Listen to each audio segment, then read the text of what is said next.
Hey, Rob. Welcome back to the Middle East. It seems like the Middle East is kind of your second home now. Yeah, no, it just feels like coming back to the office. And talk to me a little bit about this fight. I know you wanted Strickland. He wanted Strickland, and you guys end up getting matched up. Was he on your radar at all? Not particularly, although once I saw the way and the fashion in which he beat Bo, I knew that he'd be making waves and some noise up the top. UFC knew I wanted to fight. Division was kind of tied up at the time, so in UFC fashion, they offered him the fight. He took it. I was happy to come back, happy to fight him, especially after what I saw with Bo. He looks like an interesting and exciting fight. So here we are. Correct me if I'm wrong, but I feel like at this point in your career, there are certain timelines you want to fight, and whoever is ready to go, you're ready to fight them. I mean, you fought everybody at this point, right? But am I wrong in saying this? Not at all. Like, UFC have always known I'm happy to fight anyone. It's just generally I like picking the timelines because I like spending some time with the family afterwards, you know. Yeah. And how familiar were you in terms of de Ridder, like maybe pre-UFC? Because UFC, he's fought like 3 times so quickly, but were you aware of what he's done in one championship? And have you watched like his previous fights? He was on the radar, and obviously since the fight got announced, I've been doing my research like anybody else. And anyone that has done the research can see that he is a well-accomplished fighter. He's been around the track many times, fought for titles, had titles in other divisions. It's going to be a hard fight. He's a veteran like myself, and I look forward to the test that comes Saturday. And yeah, because for those who may have not followed his career prior, they'll see Bo Nickal and then they'll see Robert Whittaker, and they look at it as a massive step up in competition. Do you see it that way for him as well? I think he's not necessarily. I think he's well, yes, to a degree, because I think I'm pretty good, but no, because he's had big fights. He's been under the lights. He's had title fights, 5-rounders before, so he's used to the things surrounding the fight. But he hasn't fought anyone like me, though. Yeah, and speaking of 5 rounds, like you said, he's fought them before, he's prepped for them before, but he hasn't actually gone the full distance since 2021. Do you see that being a key at all, like trying to drag him to the later rounds? Have to wait and see. And I spoke to him a few days ago, and he said pressure is his key to victory. How about yourself? What's your key to victory? Landing my mitts, just getting my hands on him. That's the plan. I'm fast. My striking, I think, is better than his. And I just got to find the holes and openings to close the night. How long do you expect him to stand with you, or do you feel like he's going to try to take it to the ground right away? He'll try and take me down straight away. I envision. He's got striking. He's got good stand-up, but he understands where my strengths are. He understands where his strengths may lie, and I think he'll want to get it to the ground to utilize that. Thanks. Роберт, приветствую. Как здоровье? Насколько долго шла реабилитация после последнего боя? И, если не секрет, сколько стоило, зубы поставить новые? How are you feeling? How's the health? How long did it take to rehab from the last fight? And if it's not a secret, how much did the teeth cost? Yeah, I'm 100% recovery. And honestly, it wasn't too long afterwards because I just got them taken out. So got implants put in, just had to wait for them to settle. So if anything, they're better than they were before. And the price, it was paid by Uncle Dana. So it's a work injury. Я чувствую себя на все 100%, достаточно быстро восстановился. Насчет зубов ничего особого, просто те старые вытащили, новые поставили. А насчет цены, цену сказать не могу, потому что дядя Дейна заплатил за это. Это было во время работы, и мне сломали зубы на работе, поэтому и работа починила. Роберт, приветствую. Объясняли ли тебе UFC, почему ты так востребован в арабских странах? Это уже твой 3-й бой здесь. И вот есть ощущение, что, не знаю, может быть, кто-то из шейхов, ты являешься любимым бойцом кого-то из шейхов. Вот почему так, что тебя уже 3-й раз ставят в арабские карты? Has UFC made it known why you're so demanded here in the Arabic countries? I mean, this is the 3rd time you're fighting in an Arabic country. Potentially, maybe you're a favorite of one of the sheikhs, or what's the reason for that? Did they say anything like that? I think I'm just excited to fight. Excited to watch. I don't know. I've made it known that I enjoy fighting here. Every time I come here, I try and put on a show. I've been fortunate enough to fight here, 5 times now or so, maybe. And yeah, it's always been a good experience. Like I said, it feels like I'm coming back to a second home. And yeah, I enjoy it. Наверное, просто потому, что я интересный боец, фееричный боец, и, может быть, я просто им нравлюсь, мой стиль им нравится. Но, в принципе, я достаточно часто говорю о том, что мне нравится драться в этих странах. Это, по-моему, уже 5-й раз, когда мне доводится здесь биться. Я надеюсь, что им просто интересно меня видеть. И для меня это как возвращение домой, можно сказать, потому что мне здесь нравится, поэтому, да. Возвращаясь еще к бою с Хамзатом Чимаевым, ты после боя рассказал, что у тебя изначально были проблемы с челюстью, а вот если бы подобный прием Хамзат бы закрыл бы на челюсти какого-то другого бойца, сломался ли у него также челюсть, или это вот именно связано с твоими проблемами? If we come back to the fight against Hamzat, you said it before that your problems with the teeth started way before the fight, so the reason why the jaw cracked was because it was on a badly hurt jaw before. What do you think if he locked the same type of move on somebody who didn't have those jaw problems like yourself? Would he crack that jaw as well? It wasn't the jaw, it was the teeth that got moved. My jaw was fine. Honestly, though, I shouldn't have been in that position to begin with. You know, it's not a strong position to be in. But who knows? You know, maybe we'll find out in a few weeks. Знаешь, проблема не с челюстью, а с самими зубами, да? Челюсть была в порядке, это зубы, которые подвинулись, да? Он сломал зубы, можно сказать, а не челюсть. Поэтому челюсть, проблемы с ней не было. А насчет того, что бы было с другим бойцом, я не знаю, честно сказать. Просто я не должен был быть в этой позиции изначально. В эту позицию попадать не стоило было, и тогда все бы было по-другому. Очень интересно услышать твое мнение относительно боя Чимаева и Дрикуса Дюплесси. Кому поднимут руки и кто будет чемпионом 84 после их боя? Your opinion on the championship fight that's happening in August, Dricus versus Hamzat. What do you think is going to happen, and who do you think is going to get their hands raised in middleweight? It's tricky. I think the favourite would have to be Dricus, just because, I think the favourite would have to be Dricus. The only things I can really say with any sort of certainty is that Chimaev will get Dricus to the mat. But if Chimaev doesn't finish Dricus there, I find it hard for him to win. I think the longer the fight goes, Dricus is more favourable. Chimaev has outstanding first-round finishes, but, every fight that's gone the distance has been close. Мне кажется, что это достаточно сложно решить так прямо на ходу. Если бы я мог кому-то отдать предпочтение, то, наверное, отдавал бы Дрикусу. Наверняка у Чимаева будет возможность перевести его, но если он не сможет его сразу закончить там, то чем дольше будет проходить бой, тем больше я отдаю данное все-таки Дрикусу. Поэтому, мне кажется, у Чимаева очень много хороших первых финишей в первом раунде, но если у него это не получится сделать, то мне кажется, что все-таки на стороне бой Дрикуса. И в заключение от меня, одна из твоих самых сложных побед была над Юэлем Ромеро. Сейчас 48 лет, его подписывают в Барнакл. Тебя вообще удивляет, что вот его организм может в 48 лет? One of the hardest victories for you, maybe hardest battles for you was over Yoel Romero. Now at 48, he gets signed to bare knuckle. What do you think about the fact that at 48, he's still able to compete on such a level? He's built different.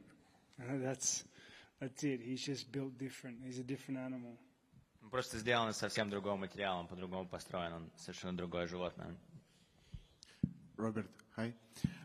Единственный человек, который побеждал Рене де Ридера за пределами UFC, это был Анатолий Малыхин, он делал это дважды. Брал ли ты этот бой во внимание, когда готовился к поединку? There's a fighter called Anatoly Malikhin, who's the only fighter outside of the UFC who was able to finish or beat de Ridder twice. Have you studied that fight at all? I have. Big guy. Да, я рассматривал этот бой. Огромный чувак. Thank you. Hey, Robert. After Hamzat, you'll be fighting another grappler. Did you do anything different this time during the camp? You know what? Honestly, it just compounded. There's a lot more wrestling. I think the biggest things was just taking away things that I wasn't happy with last fight and working on those during the camp as well. But also stylistically, de Ridder is very different to Chimaev. De Ridder coming in as a southpaw, being a tall fella, we brought some bodies in to try and emulate some of those sort of physicalities. So, yeah. So there's a lot of tough contender in your weight class. If you win that fight, what's next for you? Not too sure. I know a win opens the door for me, and you know the start of the pathway up starts with him. Thank you. Robert, salam alaikum. Welcome to Abu Dhabi. Tell me, please, when the fight goes to the ground, Are you well prepared for the choke or submission attempt? Yeah, I've been doing jiu-jitsu my entire career. You know, I'm pretty confident in my own jiu-jitsu. Obviously, I think my strengths, I think one of my strengths is the fact that I'm so well-rounded. I prefer striking over ground play, but if it goes there, I'm well prepared and adjusted for it. Thank you. Robert's right here. In a recent interview, de Ridder said that he thinks it's going to go to the ground, and he sees a submission towards the end. Do you think that style of fighting will cancel? You guys will cancel each other and end up being a 5-round, or a whole match of boring fight, like because you guys will go to the ground, or were you going to try to keep it on your feet? If it goes to the ground, it's by no choice of my own. so you'd rather go striking? Yeah, I'm a striker. I'm a striker at heart. I like to strike it. Like my path to victory is just to land my mitts, like get my hands on him and try and close the show. And sorry, I came in late. If somebody asks you about the injury, I'm going to ask again. Your teeth are okay? Everything is okay? Mate, perfect. Better than before. Better looking than before even. Thank you, sir.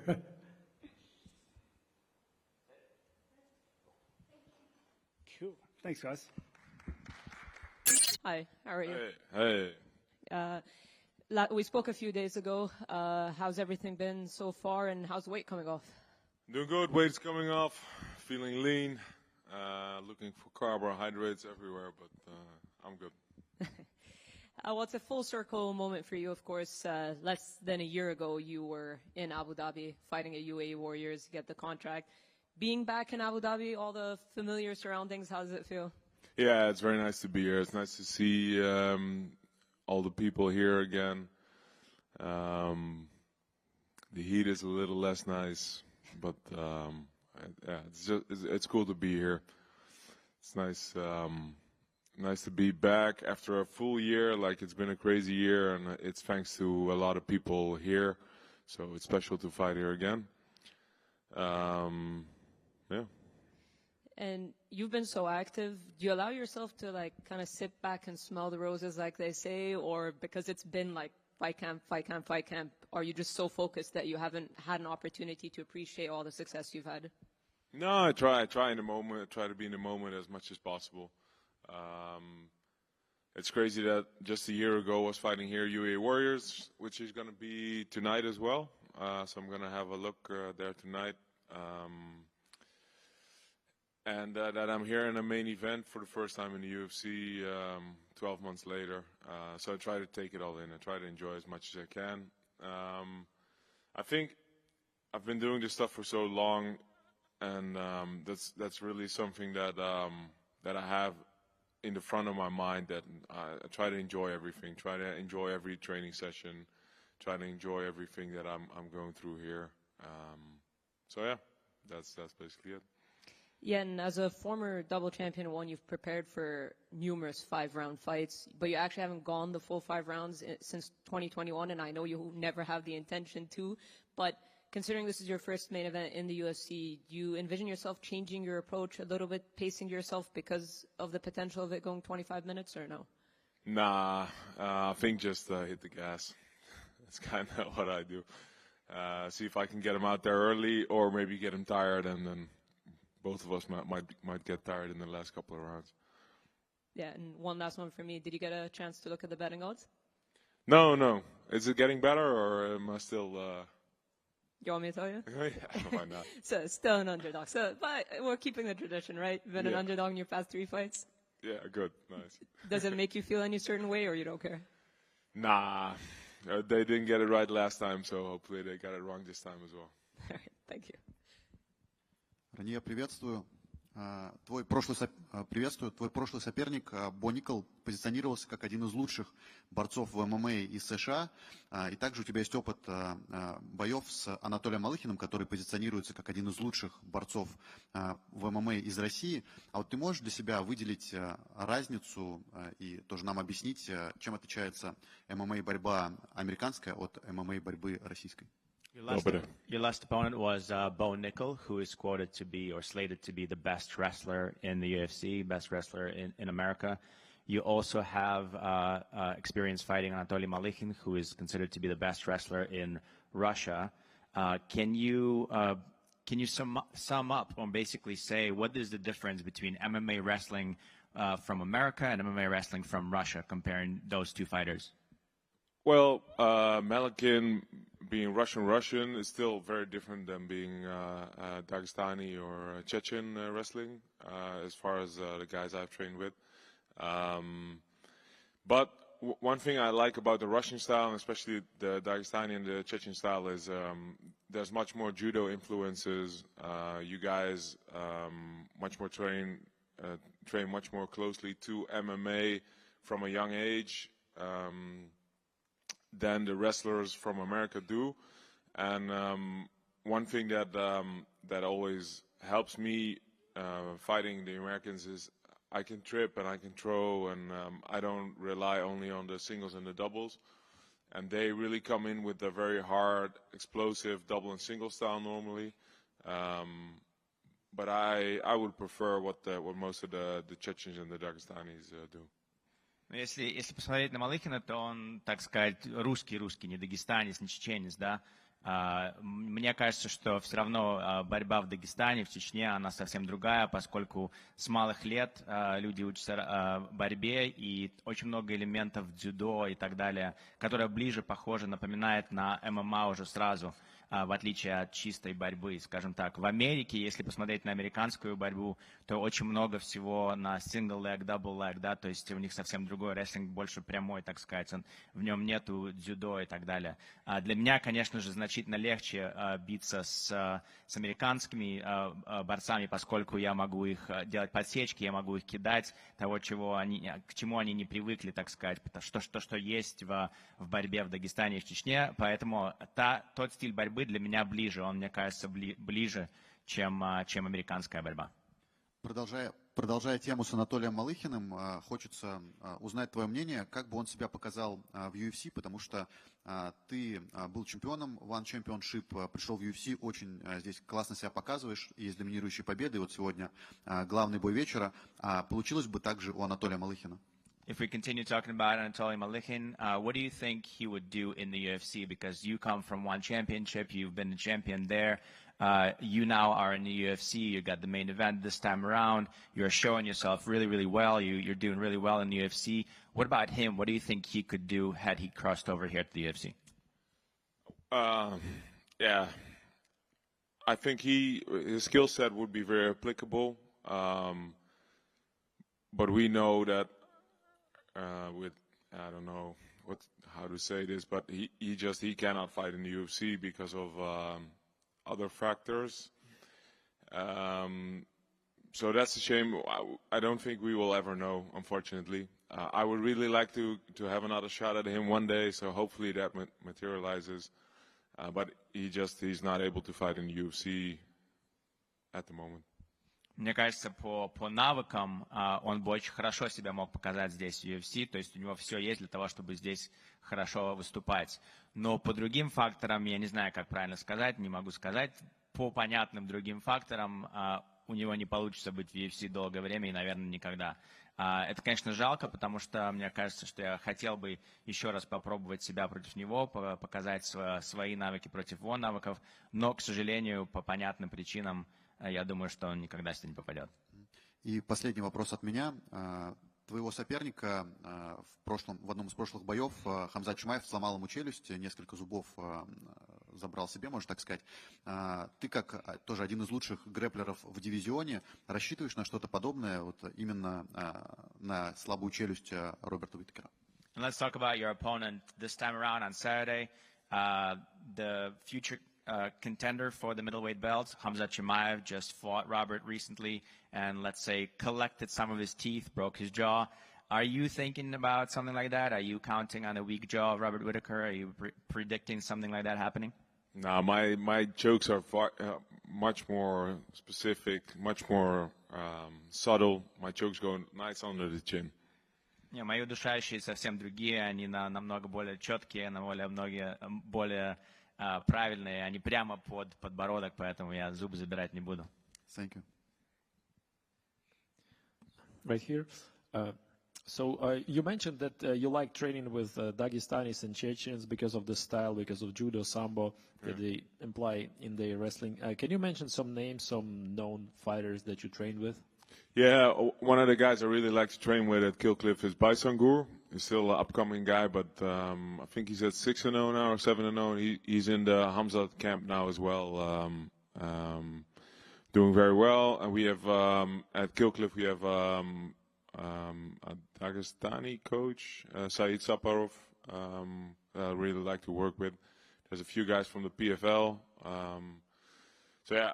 It's always been a pleasure for me to work with guys from that area of the world. Yeah. And one more thing that you mentioned when you spoke about Anatoly Malikhin, you said that he cannot fight in the UFC for certain reasons. What do you mean by certain reasons? Let me not go into this too much. No. Okay, thank you. Hello. Несколько лет назад, больше 10 лет назад, Федор Емельяненко проводил сборы в Нидерландах с тренером Питером Тейсе. Вы тогда были еще подростком, занимались дзюдо. Знали ли вы об этом? Слышали ли о том, что Федор приезжает в Нидерланды? И следили ли тогда за его карьерой? A few years back, Fedor Emelianenko came to Netherlands and he was doing like a master class and with a really famed coach there. Как звали? Peter Teyse. Peter Teyse. Yeah, you were still a young kid back then, or younger, I suppose. So were you aware that Fedor was there? Did you know about that master class? I know that he did some camps there in Holland as well, but I've never had the pleasure to visit or to train together, unfortunately. Да-да, я знаю, что он приезжал в Голландию, но к сожалению, у меня не было возможности тренироваться с ним или быть участником в этих кемпах. So one more right here. So you mentioned in a recent interview that MMA isn't big back home. Is kickboxing still the biggest martial art? No, MMA is. I think MMA is the biggest one, but it's a little bit under the radar. Most media in Holland doesn't really cover it as much as it does kickboxing. But MMA is more popular than kickboxing, I think, at the moment. But of course, we have Rico Verhoeven, we have Glory mostly going on in Holland, so there's always a lot of attention for this, which is very nice as well. So do you think, again, a championship belt would change it? I think that might change it, yeah. Okay, one more. You've been in Turkey like 2 months ago. Yeah. Did you come for training or just vacation? So my head coach, my buddy for a very long time, who's been around my career for I think the last 12, 13 years. We do everything together. We own the gym together. Is Turkish, and we had an opportunity to go there, visit the gym, and do some cool stuff there. I love Turkey, man. Yeah, thank you. So nice people. Food is so amazing. I dream about the bread I ate there every once in a while. I love Turkey. Yeah, we're waiting again. All right. Thank you, guys.